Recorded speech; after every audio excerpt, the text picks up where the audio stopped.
Quando a gente fala que nossa capacidade gástrica é de absorver em torno de 1 litro por hora, né? Então, na verdade, isso é o que o nosso estômago e o nosso intestino conseguem absorver. Mais do que isso, a gente normalmente nem consegue utilizar, tá? Então, quando a gente coloca ali que essa é a nossa capacidade do estômago, é o que a gente tem condições, tá? Agora, o quanto que o seu atleta deve beber depende muito do quanto ele costuma perder durante o treino dele. Então, uma das coisas que a gente fala muito de prevenção é ter esse hábito de ensinar os nossos pacientes, atletas, ou vocês que são atletas, a se pesarem antes e depois de um treino. Então, pega lá, você, sei lá, chuto aqui 50 quilos. Vou arredondar para ficar mais fácil, né? Então, começou, vou fazer uma provinha, ou vou fazer um treino no final de semana de 2 horas. E aí, nessas 2 horas, você perdeu, sei lá, 1,5 kg. Então, e não bebeu nada durante e tal, só para facilitar a nossa conta. Então você costuma desidratar, se isso for meio recorrente, você costuma desidratar 1,5 litro em 2 horas. Então você precisaria aproximadamente beber 750 ml a cada hora. Tá? Então isso seria o teu caso.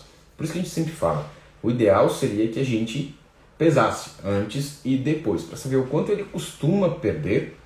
E aí, em sabendo o quanto que ele costuma perder, tentar avaliar de que forma que esse atleta terminou o exercício, né, em relação ao grau de hidratação. E aí a gente pode, por exemplo, usar isso aqui, ó.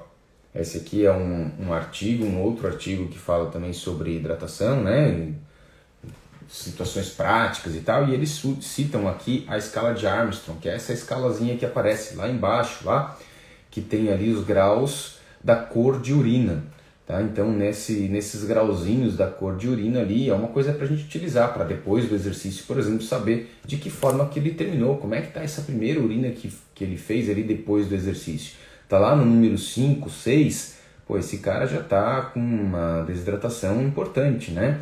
Então lá no 7, 8, uma desidratação severa. Então a gente consegue utilizar isso de forma prática, de prática clínica. De consultório também serve.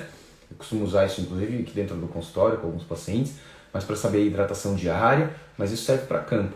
Mas o cara precisa fazer, né? A pessoa precisa fazer um xixi num saquinho ou num vidro e você contrapor com um fundo branco para poder fazer essa avaliação, tá? Ou no banheiro, mas tem que ter um cuidado, que daí no banheiro, às vezes, tem uma diluição ali e acaba atrapalhando um pouquinho, tá? Mas dá para usar isso de forma prática aqui, tá?